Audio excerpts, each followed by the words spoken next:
Good evening. Welcome to the Glazov gang. Tonight, a very special guest, and he is back by popular demand, the one and only Igor Melcuk.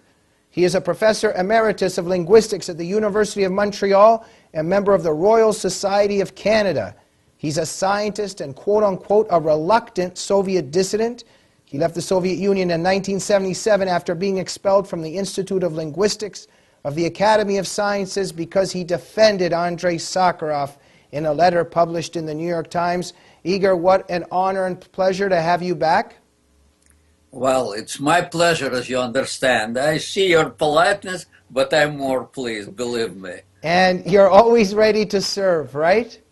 Yes, because you see, human life doesn't have sense if we don't see the final goal of the life.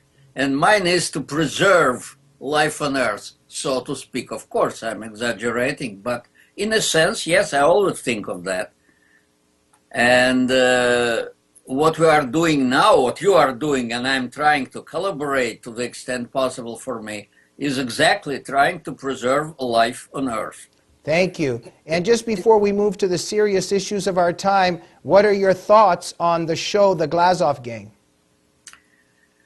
You know, I could say it made my day, but it made my year. It made, well, you are on the air, have been for what, an hour and a half, or about a year and a half, or something like that. And the situation in the media area changed with you.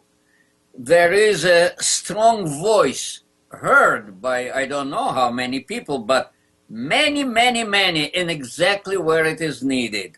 So I'm extremely happy that you are around. And I'm, of course, very happy that I can be worth of anything to collaborate. Thank you very much, Igor. And I love having you on, not only for the wisdom that you provide, but your compliments to the show. And well, it are not compliments. It's strict scientific statement of the truth. Excellent. Thank you, Igor. Let us move now over to Putin, Ukraine, the Crimea, Obama. What is going on, Igor? You're the expert on these matters. I am not an expert, Yasha, unfortunately, except that I was born in Ukraine. And although I never lived there for a long period of time, up to the age, I don't know, maybe of 40, I still had in my Russian speech some Ukrainian accent because of my grandmother. I believe that what is happening now, that's a very brutal and unfortunate repetition of what happened when I was 7 years old, many years ago. It was 1936, 37, 38.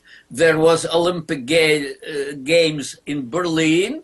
Then there was Anschluss of Austria, and Hitler said that Olympic Games without an Anschluss is a waste of money and your time. Exactly. Now we see the same scenario. It's unbelievable that the world can see it a second time during one human life. So Putin, well, you see, you can call him another Hitler or another Stalin, etc. It's no good because he's like a little louse. He's a nobody. But by the force of circumstances, he found himself in a position to disturb the life of our world and to try to destroy it. And now he made his first serious move.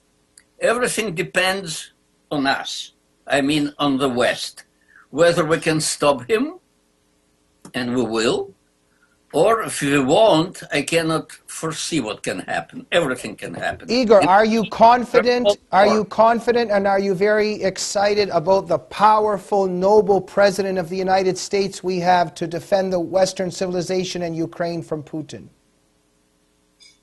Yasha, just think that I'm a very old man. When you say such a thing, I can die of laughter. I cannot laugh for too long a time. Unfortunately for all of us, Putin came to power at the same time as our president Mr. Obama came to power. And it is, well, it would be ludicrous if it weren't absolutely tragic. Obama is not up to the task. He's unable, unfit. He's destroying the most powerful and most beautiful country on earth. And I don't know whether he can be a match for this guy. Putin is very intelligent.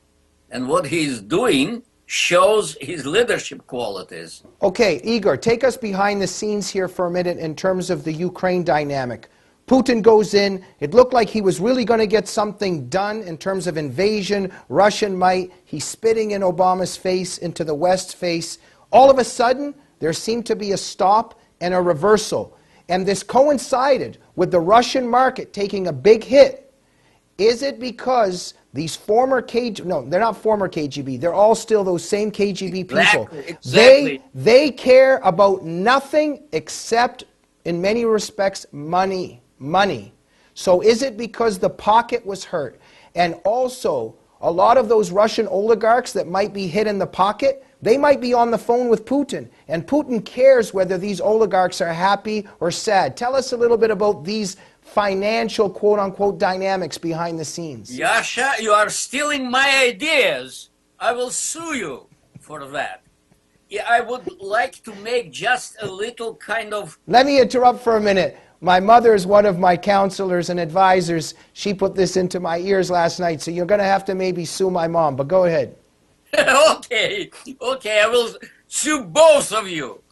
The problem is that it's not a financial problem in a sense. It's a problem of power. These people are fighting for money, not because money can give them anything they don't have. They want power. They want absolute power. It's exactly like mafiosi. You see, they are criminals. They are born criminals. And you cannot do anything against them as people. They should be isolated. That's the only way you can deal with them. Now, exactly, if the Russian economy is badly hurt, Putin can lose the support, and without people who hold his back, he is less than a nobody. He would be torn to pieces. Let me interrupt for a minute. Therefore, he cares more about those Russian oligarchs and whether they're hurt in the pocket more than what Obama thinks. Exactly, because Obama can get to him only through his money. And that's the European Union. They decided to freeze the accounts of some Ukrainian officials surrounding Yanukovych and people like him.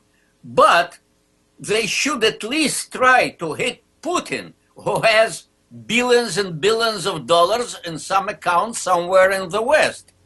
As soon as you show to him that you can get there, he will become your little pet dog, and that's it. So Igor, am I correct, therefore, or not? It's not just me, but something happened there with the reversal, and when the plunge of the ruble, of the market, that's what really mattered to Putin, and some of those Russian oligarchs were probably furious and on the phone with him, right? It is possible. We don't know, and until everything comes to normal completely, Crimea is somehow cleaned of those self-defense bands with Russian uniforms bought at a bazaar, as he said. When everything comes back to normal, when Ukraine is fully stabilized, we can heave a big sigh of relief, but not before it really happens. Okay, let me ask you this. In terms of the opposition in Maidan, so many heroes, so many brave dissidents who want freedom and independence from Russia and from Russian tyranny and control, etc. But yet, we also have these rumors and what Putin was saying that, and there is some evidence to say that there are also some forces amongst the opposition that might have some Nazi connections and anti-Semitic connections, and they kind of delegitimize in some ways the opposition. Other people say that Putin is slandering this noble opposition by smearing them in this way. What's your reading of the opposition movement and some of the alleged anti-Semitic aspects or roots or angles to it?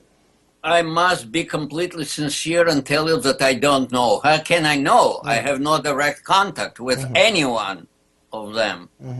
As far as I know, in general, I can believe these rumors. There can be such people. Such people exist in Ukraine. But again, as far as I could glean from the press, from my friends, etc., they have a very low level of support. I would say that, well, very vaguely, of course I could be terribly mistaken, but I would say that maybe something like 10% of Ukrainian population can be susceptible to nationalist slogans. It's not nothing. 10%, it's a lot. It's couple of millions or 3 million. Therefore, people must be watch that very closely. What is much worse than those are Russians who live in Ukraine and who believe somehow it's psychologically absolutely not understandable. They're much better with Ukraine going to Europe than they would be in Russia going east. And they don't understand that. So they can represent a serious problem for the new Ukrainian government. Okay, Igor, what is the threat posed to Putin if Ukraine ultimately moves westward and gets out of Putin's sphere and headlock? You see, I cannot evaluate the economic or military or strategic asset that he is losing, but psychologically, it would be the beginning of his end.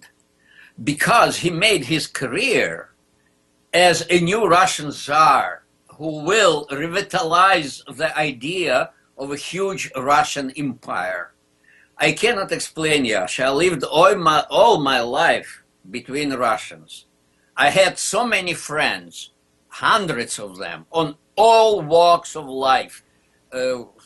Factory workers, peasants, intellectuals, policemen, everyone. And most of them are sick with this terrible ideological sickness. They want the greatness of Russian Empire. Whatever it means, they don't understand. But it's like a religious movement of the Crusades.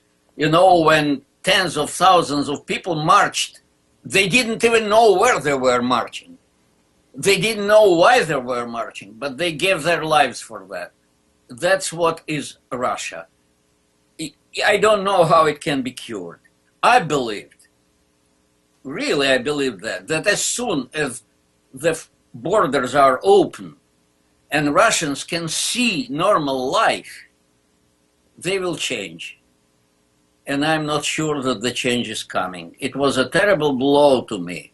The last time when I was in Russia, and among my colleagues during the Russian-Georgian War, most of my colleagues were on the side of Russia. I have no explanation for that.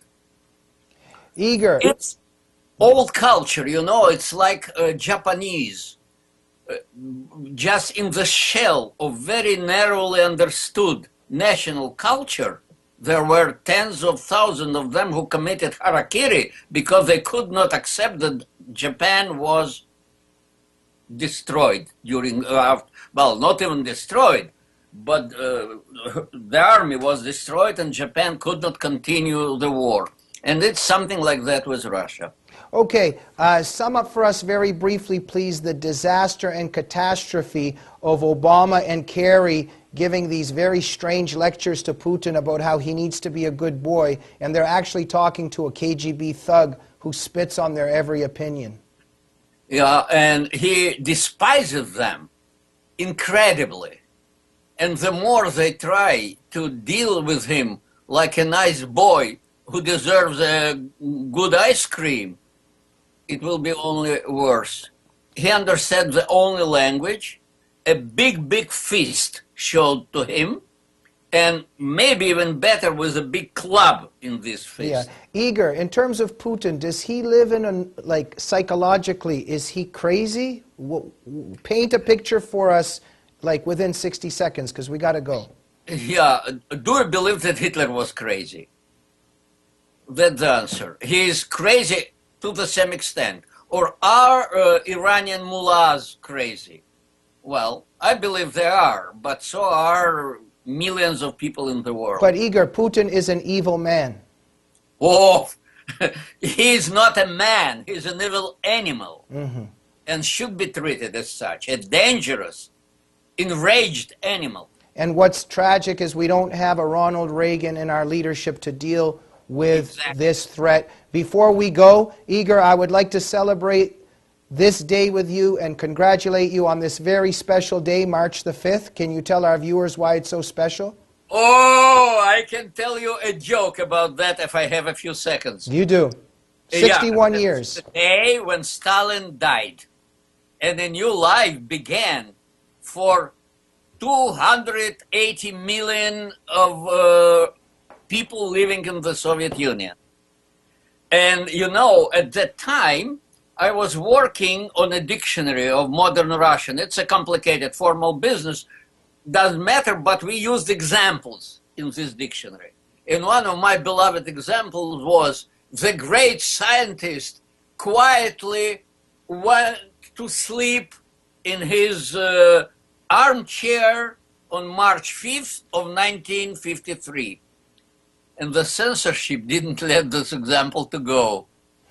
When, oh yes, it was a big scandal. Say, why not? It's about Galileo. Oh, no. Why 53? Galileo didn't die in 53. Why on March 5th? Galileo really died on March 5th, but not in 53. That was true. So you see, that was really a liberation of a huge portion of the humanity. And I hope that there will be a day when we'll celebrate together. Yes. I hope still to be alive at that time. March 5th is always a day of celebration in my family. And Igor, if we were together, we would hug each other right now celebrating this day, right? You know the story which probably your father told you about Yuri Gastev, a guy who was in a prison camp at this day. And when there were bulletins about Stalin's health, when they say that he had a special type of breathing, one of the doctors, another prisoner, said, oh, this guy never makes mistakes, so he will be dead by this evening. And so they celebrated. And later, when Gastev published his dissertation, he expressed an acknowledgement, particular acknowledgement to this British doctor who 300 years ago established this type of breathing, which is agony, actually. Igor Melcuk, I have officially adopted you as my uncle. Do you accept? Oh, yes. Okay. Yes. Come, please, my dear nephew. Okay, Uncle Igor, it was an honor to have you on the Glazov gang. Thank you for sharing your wisdom with us. Thank you so much, Yasha. Okay. You are brilliant. Continue. More power to you. Forward. March. Thank you very much, Uncle Igor. And we'll be back next week on the Glazov gang. Thanks a lot.